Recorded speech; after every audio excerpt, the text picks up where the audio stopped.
On this 9/11, like every 9/11, I'm thinking about my friend Davis, who I grew up with in Delaware. On this day 20 years ago, he and his family had just passed the first year without their youngest of three sons, Teddy, who died in a boating accident at age 15. And his eldest son, Davis Jr., was just 6 days into the new job on the 104th floor of the South Tower, the World Trade Center.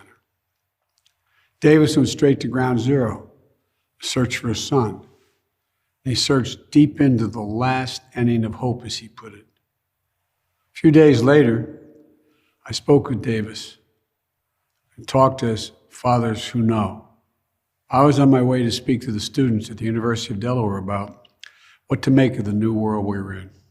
He told me to tell people, quote, "Don't be afraid." He said, "Tell them, don't be afraid." The absolute courage it took after two unimaginable losses is extraordinary. Yet the most ordinary of American things, to know life can be unfair and uncertain, a cruel twist of accident or deliberate act of evil. But even in darkness, to still be the light.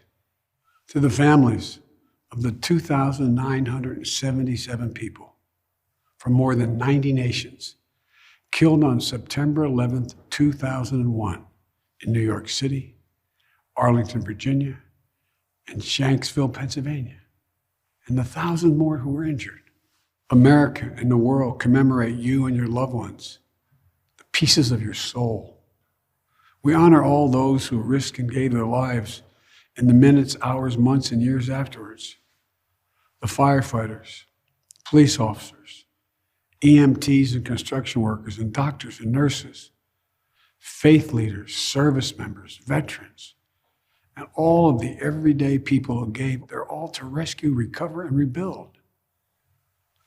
But it's so hard, whether it's the first year or the 20th. Children have grown up without parents, and parents have suffered without children. Husbands and wives have had to find ways forward without their partners in their life with them. Brothers and sisters, uncles and aunts, loved ones and friends have had to celebrate birthdays and milestones with a hole in their heart. No matter how much time has passed, these commemorations bring everything painfully back, as if you just got the news a few seconds ago. And so on this day, Jill and I hold you close in our hearts and send you our love.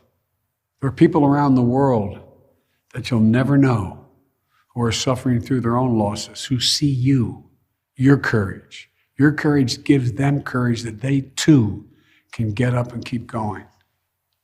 And we hope that 20 years later, the memory of your beloved brings a smile to your lips, even while still bringing a tear to your eye.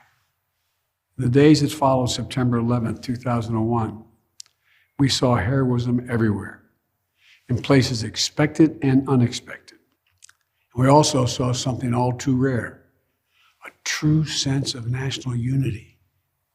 Unity and resilience, the capacity to recover and repair in the face of trauma. Unity and service, the 9/11 generation stepping up to serve and protect in the face of terror, to get those terrorists who were responsible.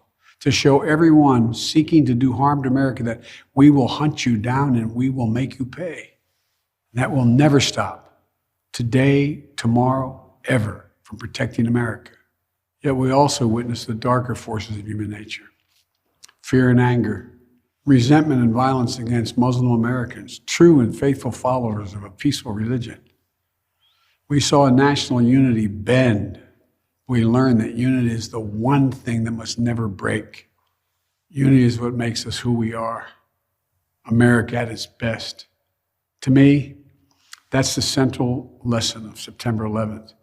It's that at our most vulnerable, in the push and pull of all that makes us human, in the battle for the soul of America, unity is our greatest strength. Unity doesn't mean we have to believe the same thing. We must have a fundamental respect and faith in each other and in this nation.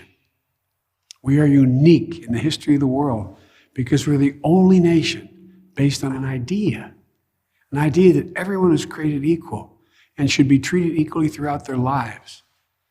That is the task before us, to once again lead not just by the example of our power, but by the power of our example. And I know we can, for I know hope is not simply an expectation. Hope is a conviction. Hope allows us to act with courage, to act and honor those we lost 20 years ago, and those who have given their whole souls to the cause of this nation every day since. To act and build a future, not a reactionary one or one based on fear, but a future of promise, strength, and grace worthy of their dreams and sacrifice. And to act and keep the faith that while life is fragile, it is truly something wonderful. We find strength in its broken places, as Hemingway wrote. We find light in the darkness. We find purpose to repair, renew, and rebuild.